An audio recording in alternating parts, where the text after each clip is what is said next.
Alors bonjour, je recommence.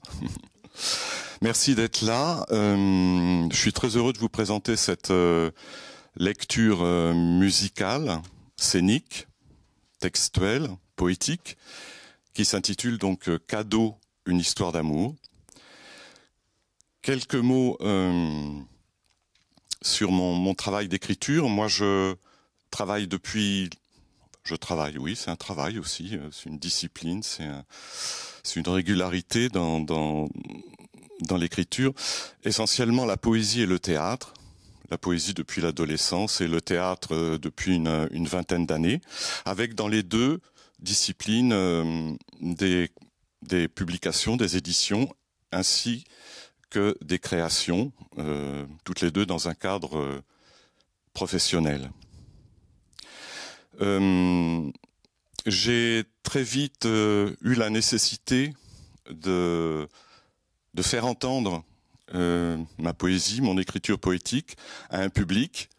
Et donc depuis une vingtaine d'années également, je tente de me produire sur scène, en tout cas dans le cadre de manifestations littéraires et autres, pour rencontrer un public, pour proposer cette poésie à un public et avoir aussi des retours. Ça me paraît très important, et de partager ensemble aussi un moment poétique. Ainsi, j'ai été invité à diverses manifestations, à Poitiers au Joli Mai, le festival qui a lieu fin mai en principe, au marché de la poésie à Rochefort-sur-Loire, ainsi que plusieurs fois au festival Ex-Poésie à Périgueux, et aussi au festival de Sète, Voix vive de Méditerranée en Méditerranée.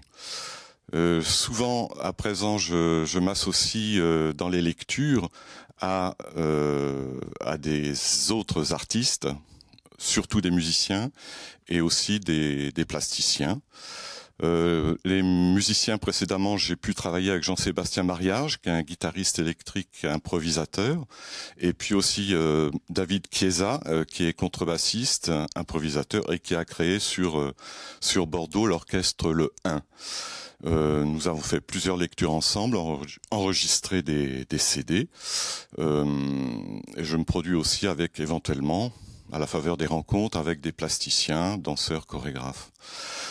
Cadeau, une histoire d'amour a été écrit à la faveur d'une résidence dans le village de Liméra, en Dordogne, qui est un village en poésie, c'est-à-dire qui a eu un label attribué par le Printemps des poètes pour son activité fréquente autour de la poésie. Et j'ai séjourné pendant 2 semaines à l'école de Liméra au printemps 2016, pendant le Printemps des poètes. Et j'étais basé dans le petit centre de documentation, et les enfants venaient me voir à la récréation, et j'allais aussi dans les classes pour animer des ateliers d'écriture et pour échanger autour de la poésie. On a eu pour cette résidence à l'époque l'aide de la DRAC région Aquitaine. C'était pas la Nouvelle-Aquitaine encore, c'était l'Aquitaine. Et cette résidence a donné lieu à l'écriture de ce texte et de l'édition, de la publication par les éditions Gros Texte de ce petit recueil qui s'intitule donc Cadeau, une histoire d'amour. Par rapport à l'écriture même de ce recueil, c'est un hommage à l'élan amoureux qui se pratique entre 2 partenaires au sein d'un couple, avec comment renouveler et intensifier toujours le désir amoureux, et comment aussi, à la faveur de cadeaux qui sont parfois souvent intentionnels, mais parfois très discret, timide, et parfois invisible pour l'autre. Je me suis rapproché de l'écriture des surréalistes, surtout André Breton, Tzara, mais aussi Éluard. Et le recueil est rythmé par les poèmes, mais aussi par des petites choses en prose qui concernent ces cadeaux inventés et distribués à l'autre. J'ai demandé à Delphine Barbu, musicienne, guitariste électrique, de m'accompagner dans cette lecture. Elle est aussi connue sous son nom de chanteuse Lady Calling, et elle participe à la compagnie Virus basée en Dordogne. elle fait aussi des spectacles avec des chorégraphes et d'autres artistes. Et elle a composé pour cette lecture une série de musiques qui sont vraiment très finement ciselées. Ce sont des nappes musicales, mais des nappes de rythme aussi, qui donnent à cette poésie voilà, une intensité très, très sensible. Un mot encore par rapport à, disons, à cette lecture musicale. Alors, d'un point de vue technique, purement technique, c'est plutôt effectivement une petite forme, c'est approprié pour un petit espace, idéal pour un espace comme celui-ci, mais ça peut être une salle plus grande. On a déjà fait cette lecture 4-5 fois dans vraiment des petites salles improvisées, une cantine scolaire, enfin voilà, une grange, voilà, ça peut vraiment être un panel de lieux très très large. Techniquement, moi j'ai besoin d'un micro et d'une sonorisation. Delphine, elle est autonome, et puis au niveau de lumière, c'est juste un plein feu fixe, quoi. Voilà, au niveau technique. Il y a quelque chose quand même qui nous tient à cœur, c'est qu'avec Delphine, on a obtenu une résidence au Chalet Mauriac à l'été prochain pour continuer à travailler cette lecture, revoir le filage des textes, revoir les compositions musicales et introduire probablement aussi un support visuel. On ne sait pas encore trop sous quelle forme, et aussi un support de diffusion du son de ma voix, traité par ordinateur. Moi, je travaille depuis quelques années avec Maurice Moncoset, qui est en Dordogne, qui est aussi musicien, compositeur, chanteur, mais qui travaille sur un logiciel qui s'appelle Pure Data. C'est un petit peu technique, mais un logiciel qui a été développé par l'IRCAN et qui permet de faire jaillir les textes enregistrés et en accord avec la musique et les images possibles. Que dire d'autre? Je vais laisser un temps pour écouter un extrait. Moi, je voudrais bien que vous puissiez écouter un extrait qui dure qu'à 4 minutes à peu près. J'essaye de réfléchir, voir si j'ai oublié quelque chose. Non, je pense pas. Est-ce qu'il y a des choses qui vous... Alors voilà, merci. Oui, oui, non, non. La durée, c'est 45 minutes, voilà, 40-45 minutes de lecture musicale. Voilà, je crois que vous pouvez mettre l'autre image, et puis on va peut-être lancer le son. Merci à vous, bonne écoute.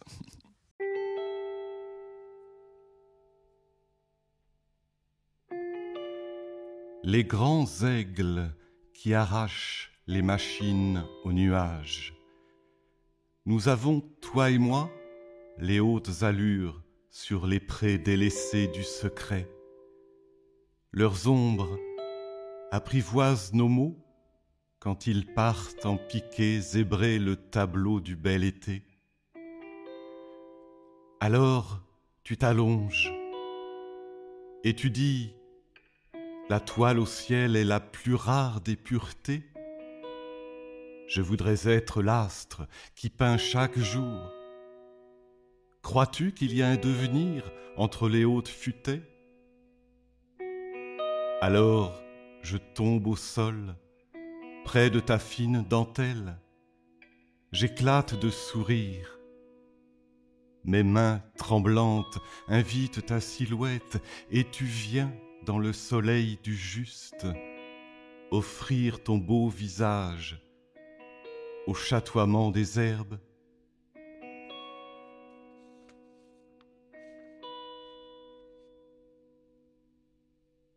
Ce sont des mots, tout cela. Il nous faut encore de l'or dans nos mains. À nos âges, nous voyons bien que tout reste à faire.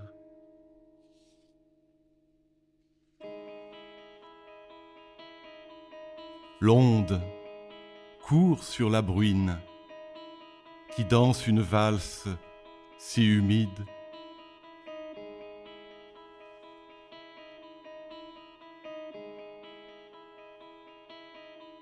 Ton beau visage est l'ange d'une seule main. Il a la patience des paupières, un ralenti quand il caresse la nuit. Sa courbe d'Italie et sa tresse parfaite, te souviens-tu des lucioles? Mes doigts dans tes pensées éteintes, au milieu des cerises, un printemps, toujours un printemps, des veines bleutées du marbre soulèvent à peine tes seins. C'est le fleuve Arno qui te fait sourire ainsi, la Joconde n'a qu'à bien se tenir au bord de Loire, dans ton sang coule l'origine d'un monde, dont les rives à tes lèvres percent un léger rose à cœur de flamand, qui parfois vient fleurir quand je t'observe, et tes paupières dorment.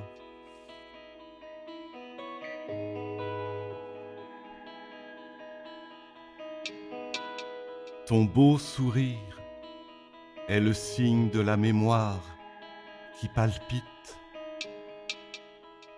Tu en mêles arbres aux clairières chatoyantes et villes qui ont des places infertiles.